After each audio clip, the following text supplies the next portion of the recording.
Prince Harry speaks out about racism on what would have been Princess Diana's 59th birthday. I know that my mother has been an inspiration to many of you, and I can assure you, she would have been fighting your corner. Duchess Kate may be commenting on your Instagram as she records a special message for Wimbledon. We will be back again, and it will have been worth the wait. Plus, writer and host of the Diva Behavior podcast, Molly Mulshine, gives us her opinion on Kristen Stewart taking on the role of Princess Diana. It's just spot on casting, I would say, and I'm really excited to see how it works out, and I hope they give her a good wig. We've got that plus so much more in today's Royally Us. Hello to our fellow royal lovers and welcome to Royally Us. I'm Christina, that's Carly, senior reporter for HuffPost and royal commentator. Hi, Carly. Hi, Christina. How are you? I'm doing well. How about you? Good. We have today's such a special day. I'm so happy that we're recording the podcast on such a meaningful day for the royal family. No, when we have a ton to get to. There really is a lot of news, and excited to get to what Prince Harry had to say about Princess Diana in just a few minutes. But before we get to that, we of course have to shout out our royal viewers, our royal watchers, who of course leave tons and tons of wonderful comments every single week. So let's just shout out a couple of them. Let's kick it off with Sinpet. Say, I personally think that what went wrong was Harry thinking things will always be all right, and so supported William and Kate unequivocally. But when he married for one reason or the other, the Cambridges didn't reciprocate that support, and I think that hurt Harry. But the Sussexes are fine. Harry will never be a king, so neither they nor the UK have lost anything. Yeah, I would say the UK has really, really lost out on a chance to have this, vision of an incredible modern monarchy. And I think Harry and Meghan's absence is really being felt there. But like the commenter said, he isn't going to be the king. So while it is hard that he stepped away, it's not the end of the world or the end of the monarchy. And yeah, we'll see, how the brothers patch things up in the coming months and what that sort of royal split was like so many years ago. Yeah, we'll have to wait and see. Okay, next one.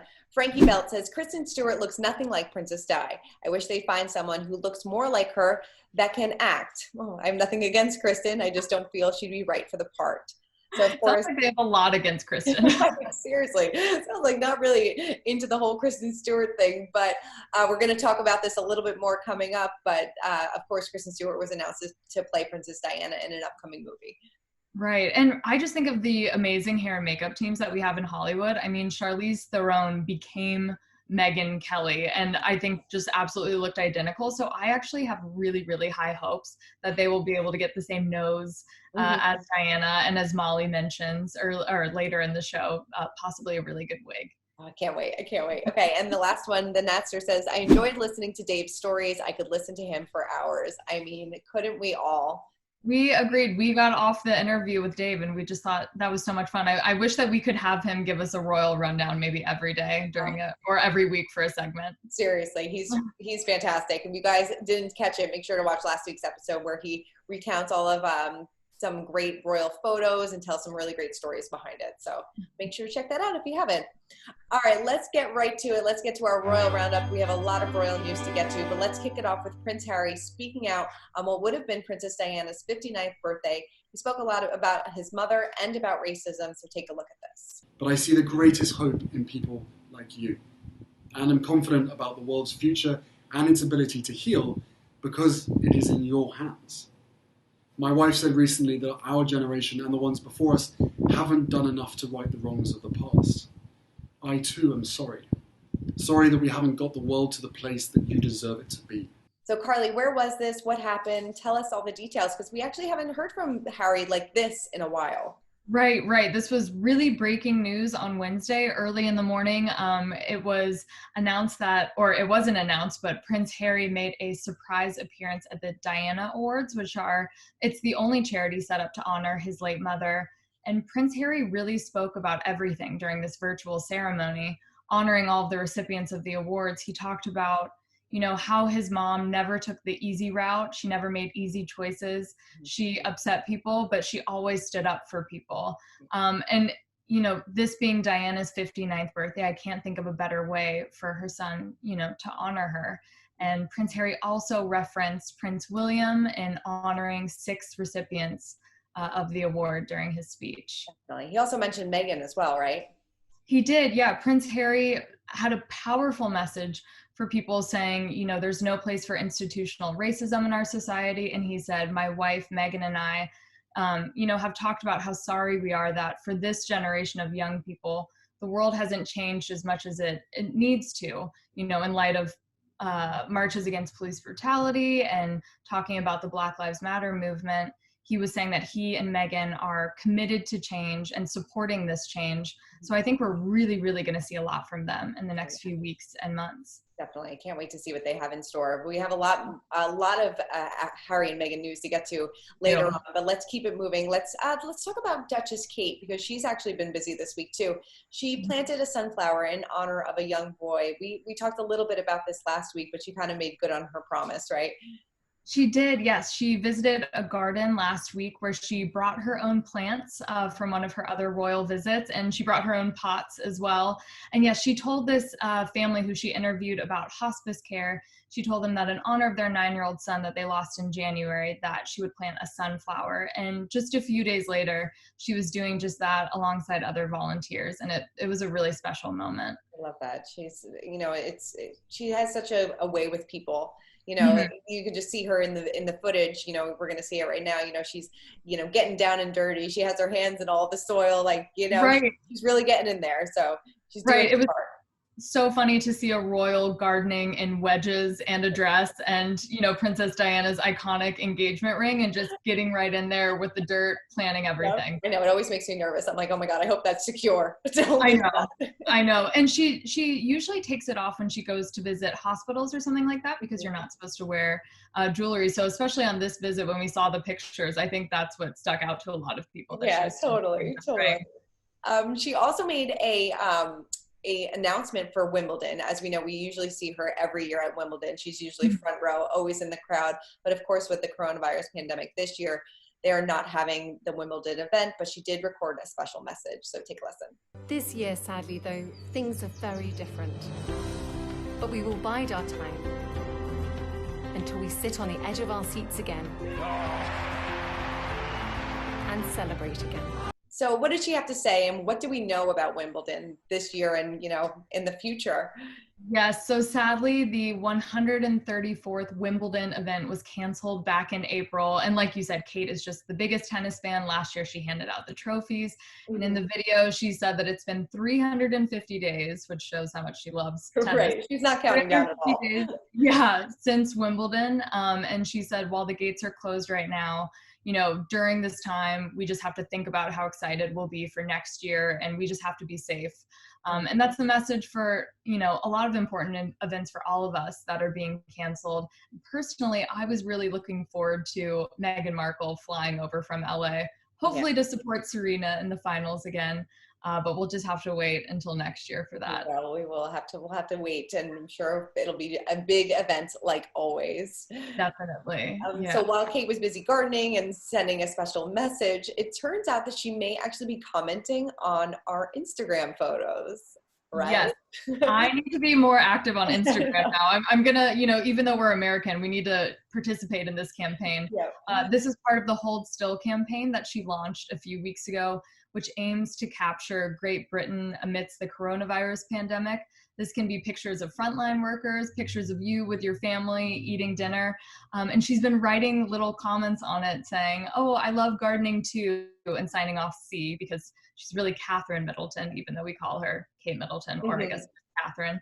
But I can't imagine taking a photo and then realizing that Kensington Palace, and especially Catherine, was commenting on it. That would be amazing. Now, wasn't there like a rumor that Meghan was also commenting when she was using the Sussex Royal Instagram?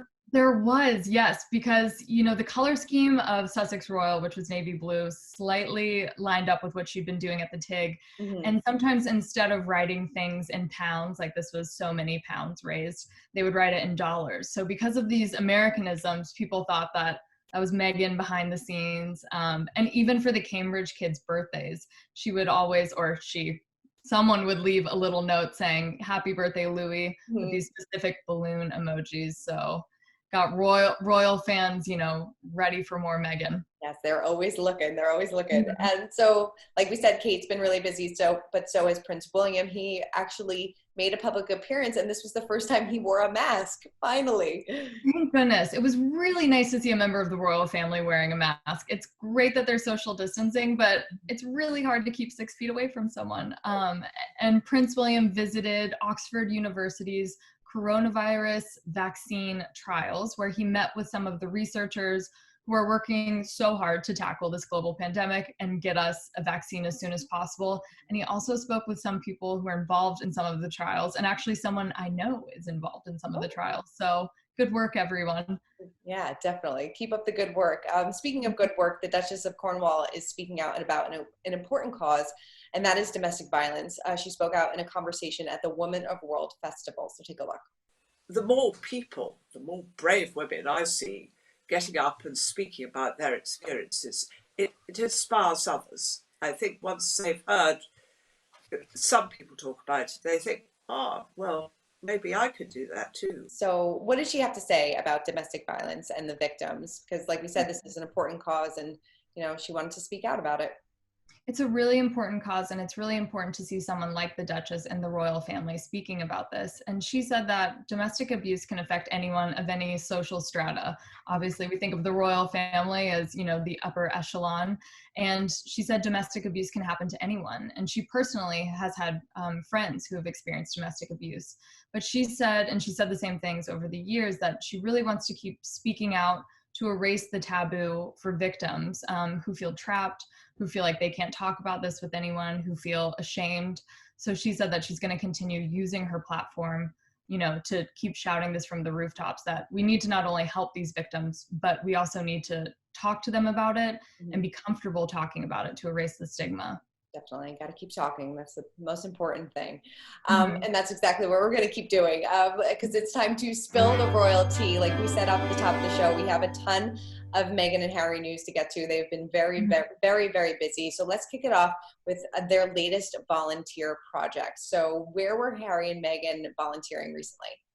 They were at Homeboy Industries in LA, which Meghan has a special connection to, but they were there to help make food and converse with workers. Homeboy Industries help men and women who have been in gangs rehabilitate and really restart their lives. It helps them find job opportunities, go to rehab, educate themselves. It does so many things. And Meghan and Harry were there, masks on, thank goodness, Yes. working with other people in the kitchen and talking to a lot of other people who were there. And one lucky woman, she was crying, but she got a hug from Prince Harry. Yes, I love this Us Weekly article where a woman was so overcome with emotion. She told the royals that the father of one of her children had just died, and she was absolutely so sad that she sort of, forgot about social distancing and just ran and hugged Prince Harry. And you guys said that he was just, absolutely so supportive, wrapped his arms around her and helped her as she cried, which I can imagine, all of us need comfort during these moments, especially a moment like that. Now, another big story is that Meghan also reached out to Althea Bernstein after she got word that she was allegedly attacked by a group of white men. So she actually had a 40-minute conversation with her? She did, yes. Althea, unfortunately, men allegedly dumped lighter fluid on her and set her face and neck on fire. And after that, Meghan was able to connect with Michael Johnson, who's the CEO of a Boys and Girls Club there, and they participated on this 40-minute call where Meghan and Althea bonded over both being biracial. Meghan gave her advice on the need to heal and staying off social media during a moment like this. And they had a really incredible conversation. Johnson said that after that, Meghan asked for Althea's number so that she could stay in touch and promise that she will be back to talk to the people of Wisconsin. So we can look forward to that visit as well. I'm sure it, hopefully lifted her spirits in such a dark time. Mm-hmm, definitely. And Prince Harry even joined the call for 10 minutes where he talked about young people and how much their voices matter. And that's something that he echoed today, honoring young people in honor of his mom. Yeah, so great. Okay, so now we know that Harry and Meghan are enjoying the LA life, but there is something that Harry misses from home. So take a look at this. We all miss rugby. Training. Playing. supporting. Yeah, so he's missing rugby. He is missing rugby. In this England rugby video, he talked about missing the sport that the pandemic has taken away, but the spirit lives on.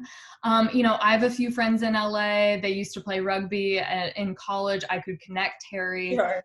We could figure out. League. Yeah, he's so experienced in rugby and such a fan. I'm sure that if he is looking for a team and a way to bond with some people, that would be a good way to do it. Give him a call.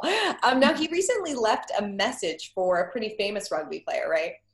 Yes, he did. For someone named Gareth, who was a Welsh rugby player, one of the most popular rugby players, all-time scorers. And Gareth was so brave and in 2019 spoke about his own positive HIV diagnosis. Harry left a message for Gareth in honor of his new HIV initiative called Tackle HIV. And that was a few days ago. They've connected at a few events before. And again, honoring the legacy of Diana, who did so much to bring awareness to HIV and also erase the stigma of people who have it.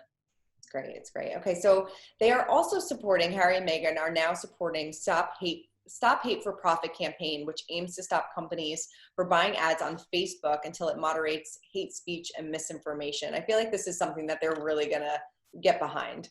Definitely. I mean, they have been the victim of vicious online trolls, and as long as Facebook is rewarding the spread of disinformation and can't figure out a way to curb hate speech, Harry and Meghan said that they back this new initiative. And since they've joined it, so many people and so many other companies, like Coca-Cola and Verizon, have also announced that they'll be pausing their advertising with Facebook right now. The NAACP said that they were so appreciative of Harry and Meghan for their support and solidarity in this movement.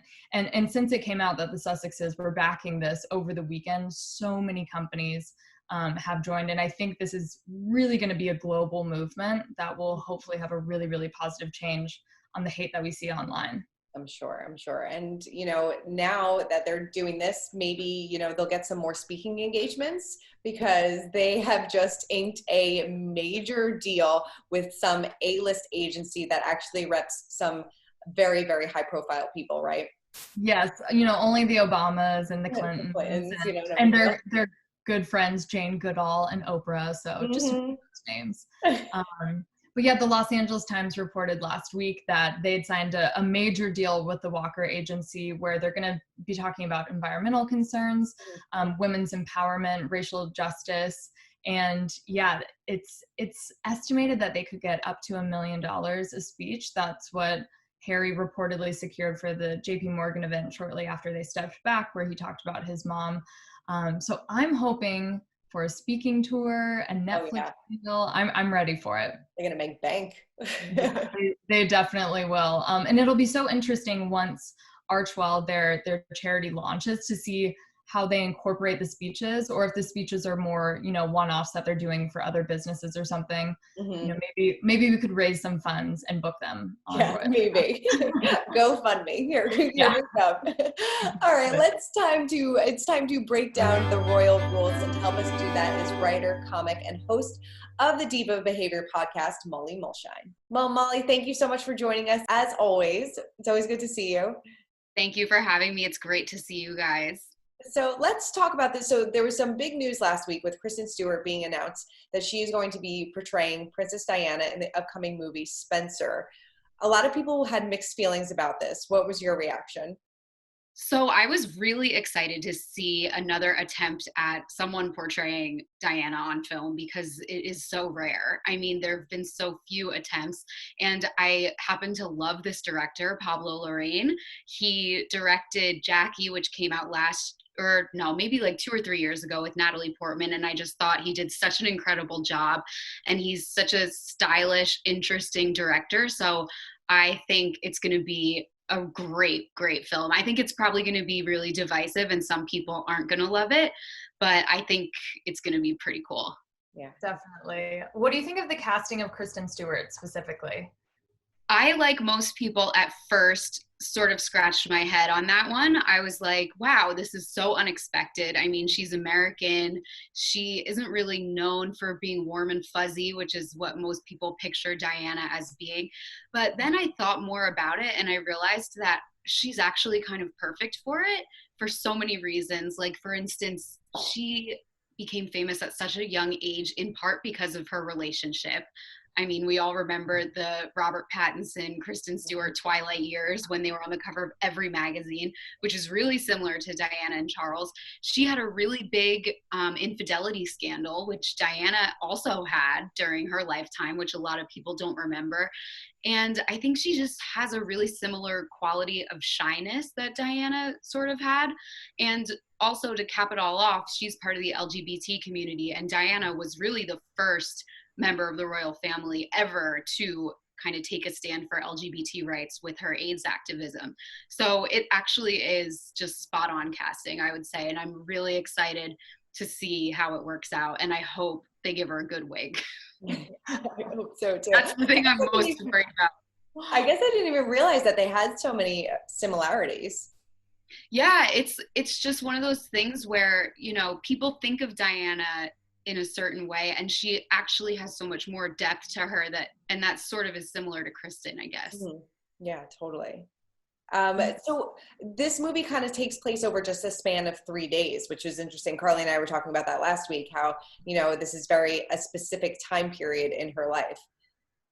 Yeah, I think that is such a great way to do it, because she did have so many different facets to her personality and her public persona, that sort of slicing it into this little time period is going to make for a really interesting film, similar to Jackie. It's like basically the exact same kind of format. So I think it'll be cool to do sort of a deep dive into one aspect of her life and not try to show everything, because I think that would be so hard. Yeah. Right, that would just take way too long. And while we really only know about Kristen Stewart being cast as Diana, do you have anyone in mind who you think would be a perfect Charles or Queen Elizabeth? I've been thinking about this, and I have definitely gone a little wild with who I would like to see. I think that the best person to play the Queen at this juncture in her life, which is when she's like middle-aged, would be Tilda Swinton.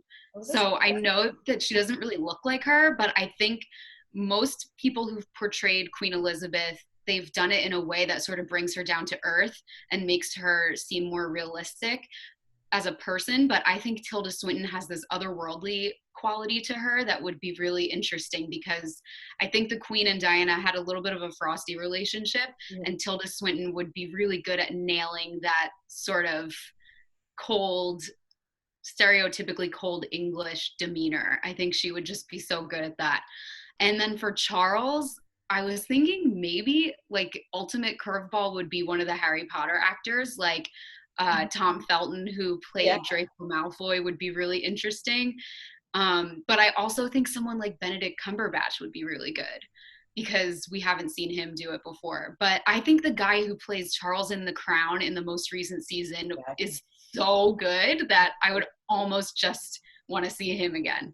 He really is. He's so spot on. It's so good.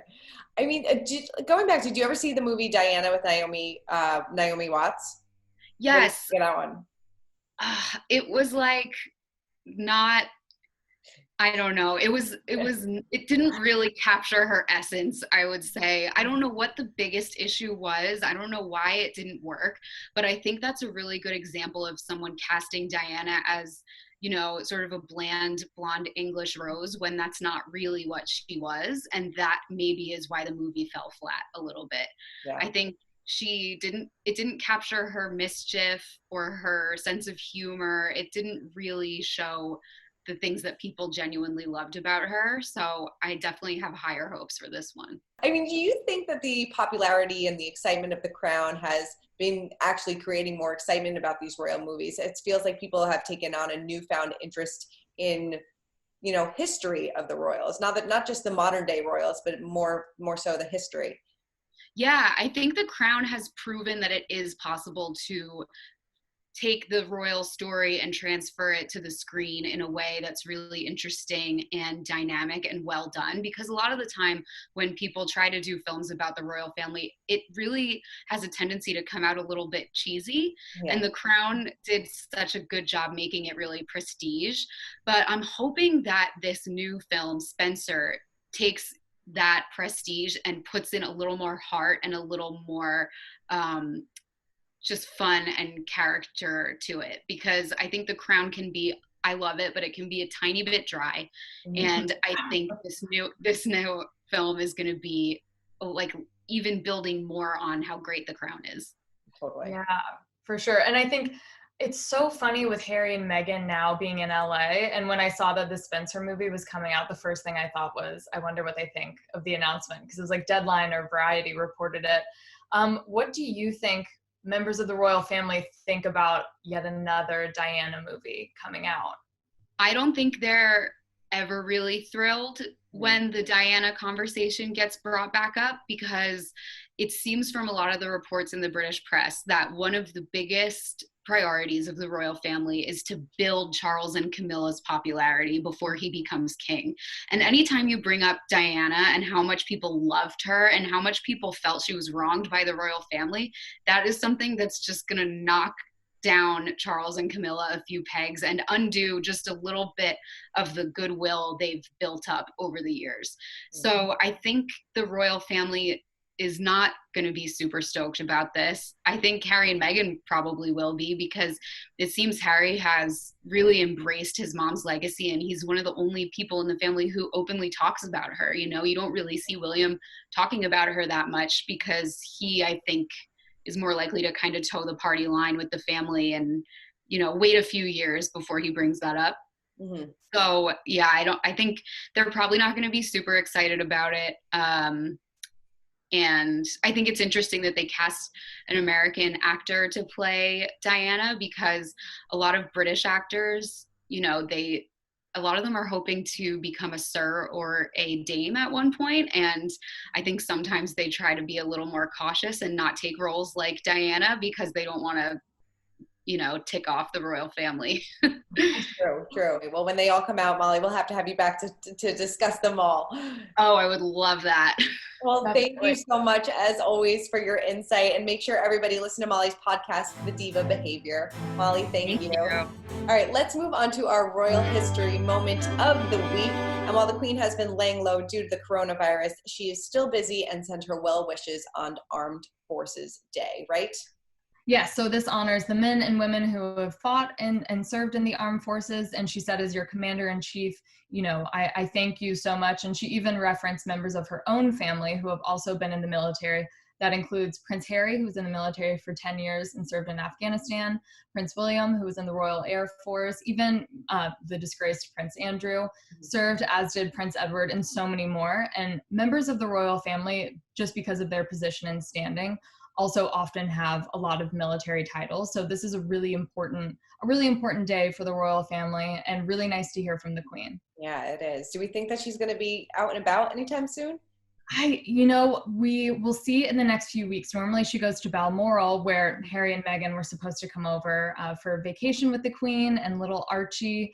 But we have to see, you know, lockdown is easing up in the UK, but the Queen is so precious. She's 94, Prince Phillip is 99. It might not be worth any of the risks. Yeah, I don't think we're going to see her for a little bit. But like we said, she's keeping very busy. And speaking of keeping busy, we have to keep up with our pint-sized palace, our royal kiddos, before we wrap up. And we are hearing that Prince George has been a little grumpy. I'm grumpy too, Prince George, but for different reasons. Kate, when she was gardening last week and planting the sunflowers and everything, she said that the Cambridge kids have been really busy planting their own sunflowers, and they're sort of having a race to see whose can grow fastest.